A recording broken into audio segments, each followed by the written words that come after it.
MIT world peace युनिव्हर्सिटीच्या MIT school of गव्हर्नमेंटमध्ये masters in political leadership and government या अभ्यासक्रमाच्या 20व्या तुकडीचा शुभारंभ नुकताच झाला। या अभ्यासक्रमाला प्रवेश घेतलेल्या विद्यार्थ्यांना राजकारण, सरकार व प्रशासन या विषयांवरती मार्गदर्शन करण्यासाठी विशेष कार्यक्रमाचं आयोजन करण्यात आलं होतं। बघूयात या संदर्भातील ही खास बातमी। या कार्यक्रमाला पंजाब विधानसभेचे सभापती कुलतार सिंह संधवान, राजस्थान विधानसभेचे माजी सभापती व माजी केंद्रीय मंत्री डॉक्टर CP जोशी तसेच महाराष्ट्र विधान परिषदेच्या उपसभापती डॉक्टर नीलम गोरे, MITचे संस्थापक अध्यक्ष व MIT वर्ल्ड पीस युनिव्हर्सिटीचे अध्यक्ष प्राचार्य डॉक्टर विश्वनाथ कराड, NLC भारत व BCSचे संयोजक आणि MIT वर्ल्ड पीस युनिव्हर्सिटीचे कार्यकारी अध्यक्ष राहुल कराड आदी मान्यवर उपस्थित होते। यावेळी राहुल कराड यांनी प्रमुख पाहुण्यांचं स्वागत केलं। मला आज विशेष आनंद वाटतो की राजकारणाचं प्रशिक्षण देणारी जी संस्था MIT school of government, MIT शिक्षण संस्था समूहाच्या माध्यमातून 2005 साली जी सुरू झाली त्याच्या 20व्या बॅचचं आज उद्घाटन झालं। ज्या संस्थेविषयी 2005 मध्ये की राजकारणामध्ये कोणी असं प्रशिक्षण देऊन कुठं राजकीय नेते घडवतात त्यात काय ह्याच्यावर खूप चर्चा झाली होती, क्रिटिसिझम पण झालं होतं, लोक हसलेही होते। पण ही संस्था आज 20व्या वर्षामध्ये त्यांनी पदार्पण केलं आणि 20व्या बॅचचं 60 मुलांची तुकडी यावर्षी जॉईन झालेली आहे। हा पोस्ट ग्रॅज्युएट लेवलचा प्रोग्राम आहे, आपल्यापैकी काही लोकांना माहिती असेल। आणि जवळपास ज्या 19 बॅचेस ह्याच्यातनं ज्या काही पासआउट झाल्यापूर्वी जवळपास 600 मुलं पासआउट झाली आणि जे आज विविध पॉलिटिकल पार्ट्यांमध्ये भारतभरामध्ये सगळ्या पार्ट्यांमध्ये कामं करतायत। जवळपास 6 आमदार झाले ह्या संस्थेमधनं, काही ऑफिस बेअरर्स पण झाले, सगळ्या पॉलिटिकल पक्षाच्या वेगवेगळ्या पदांमध्ये जी पदं घेऊन कामं करतात अशा प्रकारे सुद्धा पॉलिटिकल पार्ट्यांमध्ये कामं करतायत। तर राजकारणामध्ये प्रशिक्षण, राजकारणामध्ये शिक्षित तरुणांनी राजकारणामध्ये आलं पाहिजे। राजकारणाचा तिटकार आपण करता कामा नये। राजकीय लोक, पॉलिटिकल पार्ट्या ह्याच्यावर तर क्रिटिसिझम करणं हे खूप हे नेहमीच आहे, जगभरामधला हा ट्रेंड आहे। पण तरी देखील भारतामध्ये हा मोठ्या प्रमाणात आहे की राजकारणामध्ये कुठं असं ट्रेनिंग, एज्युकेशन आणि राजकीय लोकांच्या बद्दलची अनास्था प्रामुख्यानं। तर त्याच्यामुळं आपल्याला जर आपला लोकशाहीचा जर आपला पूर्ण ढाचा जर बदलायचा आहे, त्याच्यामध्ये काही आमूलाग्र बदल आणून गुड गव्हर्नन्सचं कल्चर तयार करायचं आहे, तर कसं करणार?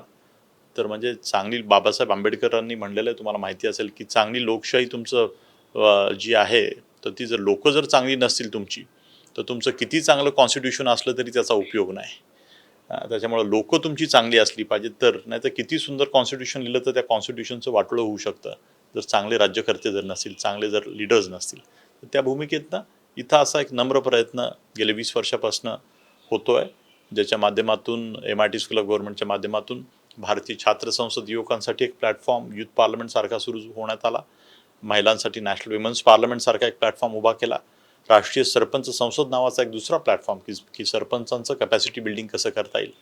आणि सगळ्यात महत्त्वाचा एक महत्त्वाचा विषय म्हणजे की राजकारणासाठी जे काही ट्रान्सफॉर्मेशन प्रोसेसमध्ये प्रामुख्यानं आमदारांचं पूर्ण भारतामध्ये 4500 आमदार आहेत, त्यांचं एकत्रीकरण आत्तापर्यंत कधी झालं नव्हतं। तर पहिल्यांदाच वर्षभरापूर्वी मुंबईमध्ये आपल्यापैकी काही लोकांना जाणीव असेल की जवळपास 1800 आमदार एकत्र आले पहिल्यांदा भारताच्या इतिहासामध्ये स्वातंत्र्यानंतर। लोकसभा, राज्यसभा ह्या सगळ्या बॉड्या त्यांच्या पद्धतीने कामं करतायत, खासदार आणि सगळे राज्यसभेचे खासदार, लोकसभेचे खासदार। पण असं कुठली बॉडी नव्हती भारतामध्ये की जी सगळ्या आमदारांना एकत्र आणून त्यांच्यामध्ये पॉलिसी, ध्येय, धोरणं आणि त्याच्याविषयी आदानप्रदान होऊ शकेल आणि पार्टी पॉलिटिक्सच्या वरती उठून एकमेकांशी त्यांच्यामध्ये संवाद होऊ शकेल। कुठलंही BJP असो किंवा काँग्रेस पक्षाची लोक असो की आपण भारत पाकिस्तान तर नाही किंवा असं काही, तर त्याच्यामध्ये विषय एवढाच आहे की आपल्याला बियॉन्ड पार्टी जाऊन सुद्धा डायलॉग अकॅडमिक लेवलला झाला पाहिजे आणि त्यातनं आपली लोकशाही सुदृढ होऊ शकते। हा भाव कुठंतरी सगळ्यांमध्ये जागृत व्हावा आणि त्यातनं आपल्याला चांगली ध्येय धोरणं म्हणजे चांगले कायदे, शेवटी चांगले कायदे मिळाले तर चांगला देश बनेल ना। कायदे बनवतो कोण? आमदार बनवतात, खासदार बनवतात आपल्यासाठी, सगळ्यांसाठी। या सगळ्या योजना जेवढ्या आपल्यासाठी, शिक्षणाच्या योजना असो, कारखानदारीतेच्या असो किंवा कुठल्याही, असा सिंपल असा हा प्रयत्न, हंबल प्रयत्न, पण हा फार महत्त्वाचा असा एक उपक्रम MIT स्कूल ऑफ गव्हर्नमेंटच्या माध्यमातून, राष्ट्रीय विधायक संमेलनाच्या माध्यमातून घेतला गेला। आणि त्याचं जे मूळ आहे म्हणजे राष्ट्रीय विधायक संमेलन, national legislators conference, J MIT school of government जर पहिलं राजकारणाची प्रशिक्षण देणारी भारतातली संस्था 2005 साली त्याच्या 20व्या बॅचचं जो पोस्ट ग्रॅज्युएट लेवलचा हा प्रोग्राम आहे त्या तुकडीचं आज उद्घाटन झालं आणि ही बॅच सुरू झाली। तर त्याच्याकरता पंजाब असेंब्लीचे स्पीकर कुलतार सिंग संधवानजी, त्याचबरोबर आपल्या मॅडम नीलमताई Gore ji, deputy chairman for our Vidhan Parishad, त्यासुद्धा इथं आल्या होत्या. आणि former minister, former speaker of Rajasthan assembly CP Joshi ji, असे फार लर्नेड असे पॉलिटिशियन्स ह्याच्यामध्ये त्यांनी येऊन त्यांच्या अतिशय अकॅडमिक पद्धतीने भावना व्यक्त केल्या. पंजाब विधानसभेचे सभापती कुलतार सिंह संदवान यांनी यावेळी विद्यार्थ्यांना मार्गदर्शन केलं. 20th बैच जो MIT पुणे का, उसके कमेंसमेंट सेरेमनी की अध्यक्षता मैं तो आपको ही बोलूंगा, डॉक्टर विश्वनाथ कराड़ जी. सर, आप एक कर्मयोगी तो हो, इसके बारे में तो हमने आपका देख लिया आज, डॉक्टर विश्वनाथ का कराड़ साहब का. बहुत बार होते जो बड़े लोग होते हैं उनके बच्चों की परवरिश में कोई कमी रह जाती है, लेकिन आपने कोई कमी नहीं छोड़ी. अरे राहुल का क्या कमिटमेंट है. पॉलिटिशियन कभी कहीं जाता नहीं है ऐसी जगह पे जहां पर उसको ये ना लगे कि मेरे को क्या मिलेगा, जहां पर कुछ मिलता नहीं है. लेकिन दुनिया भर के देश के सभी बड़े पॉलिटिशियन यहां आ चुके हैं. इतना बड़ा काम कर रहे हैं राहुल, सबको इंस्पायर करते हैं. His commitment for the cause, और ये कॉज कोई छोटा मोटा नहीं है, बिल्कुल दिस इज द वे कि भारत कैसे विश्वगुरु बनेगा. अरे जब हमारा डेमोक्रेसी स्ट्रांग होगा तभी तो विश्वगुरु बनेगा ना ये. तो स्टूडेंट्स, आप देश के विभिन्न राज्यों से आए होंगे, मेरा ये मानना है. कभी आप अपने विधानसभा का रिकॉर्ड देखेंगे तो सर की बात बिल्कुल ठीक है, जोशी जी की. वहां पर जो कानून बनते हैं डिस्कशन नहीं होता. एक विधायक का, जिसको आप आमदार बोलते हो, एक खासदार का काम तो ये है ना कोई डिस्कशन करे. और अगर हमारे सभी खासदार लोगों ने डिस्कशन कर वो 3 कानून बनाए होते तो फिर इतना बड़ा आंदोलन नहीं करना पड़ता था. डिस्कशन ही नहीं करते हम लोग.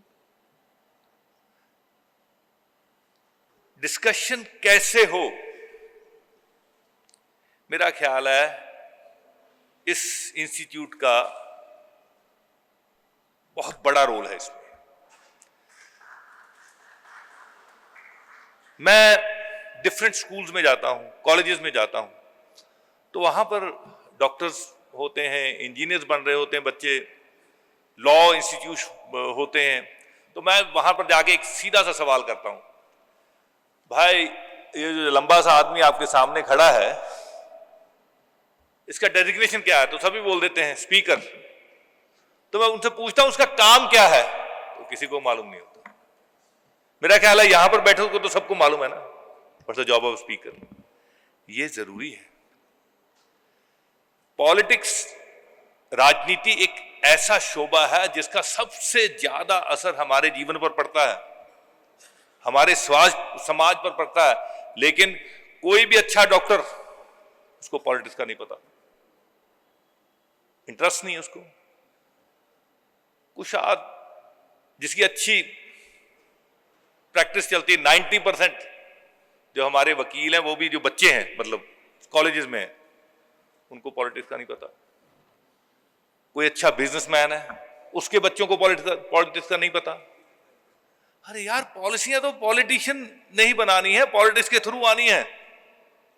तो उसमें इंटरेस्ट लेना चाहिए. और ये जरूरी नहीं है कि जो यहां से ग्रेजुएट होके जाए वो MLA बने, MP बने या इलेक्टोरल पॉलिटिक्स में आए. नहीं, आपको ये पता होना चाहिए कि हमारे यहाँ हमारी सरकार में बैठे लोग, हमारे विपक्ष में बैठे लोग, जो लोग एडवोकेसी कर रहे हैं, वो किस तरफ हमारे समाज को लेके जा रहे हैं.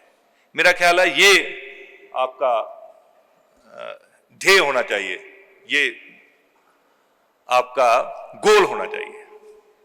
और आज मतलब मेरे मन को पूरा तसल्ली है. जैसे आपने 20 साल ये मतलब बहुत बड़ा काम किया सर. ये कोई सोचता ही नहीं था कि ऐसा भी हो सकता है. बिल्कुल सही बात बोली आपने कि पहले मजाक करते थे, बिल्कुल मजाक करते होंगे, जिस बात का पता ही नहीं. लेकिन इसके रिजल्ट जब आने शुरू होंगे आप देखेंगे कि हम जैसे जो सफेद पोश हैं, जो कुर्ता पजामा पहनते हैं, इनकी भी इज्जत होनी शुरू हो जाएगी। I feel immensely pleased, I would say elated, to be a part of the commencement ceremony of this 20th batch of Masters program. I welcome you to this unique temple of mentorship. This is an institution of excellence with no parallel in the country.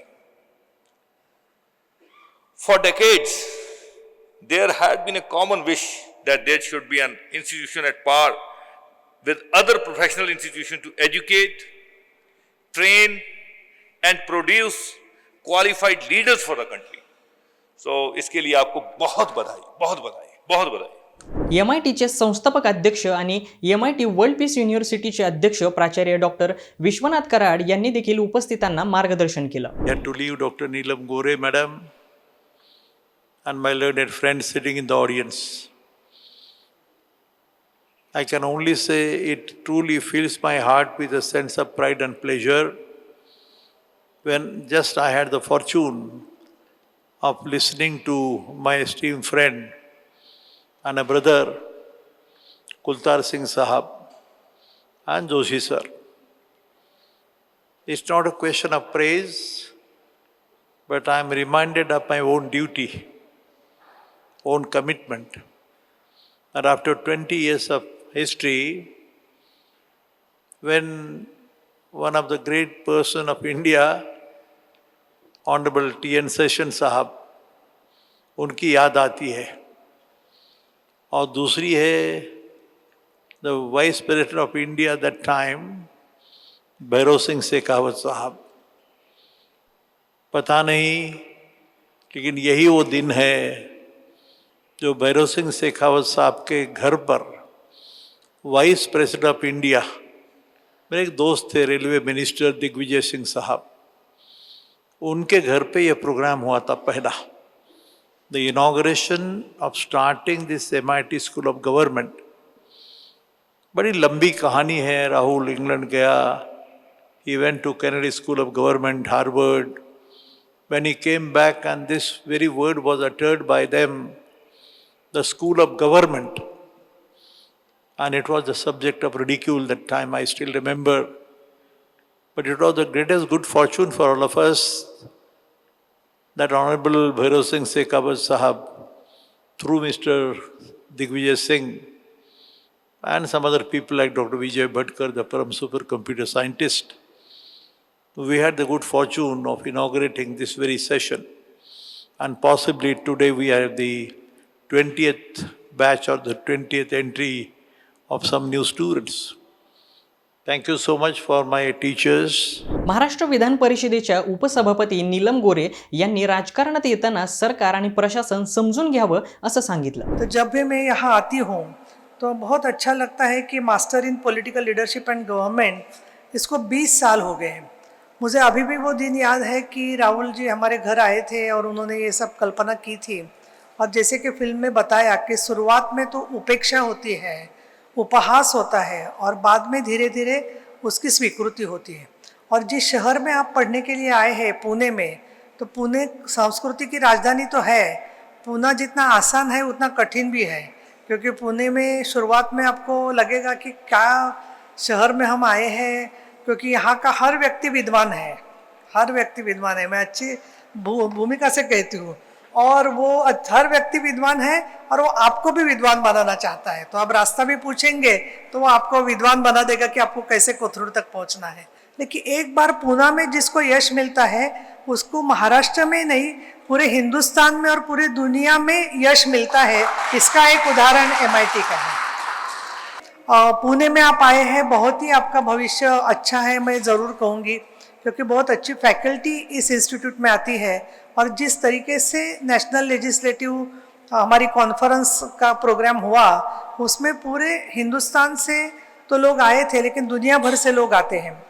अभी आप जो students हैं जो 20 साल से इस institute में काम कर रहे हैं, वहाँ पे आए हैं, तो पहले तो पॉलिटिक्स का मतलब क्या है, राजनीति की हम व्याख्या क्या करना चाहते हैं. मुझे लगता है कि राजनीति की व्याख्या मतलब सिर्फ संसदीय काम जैसे कि पार्लियामेंट है, असेंबली है, पंचायत राज इंस्टीट्यूशन है, सरपंच मतलब प्रधान है, इस तरीके का डिसीजन मेकिंग इतना मैं मर्यादित नहीं सोचती हूँ। और मुझे लगता है कि पॉलिटिक्स मतलब हमारा वैयक्तिक या निजी जीवन है, हमारा सामाजिक जीवन है, राजनैतिक जीवन है, आर्थिक जीवन है, अगर आप किसान हैं तो खेती के बारे में भी निर्णय है।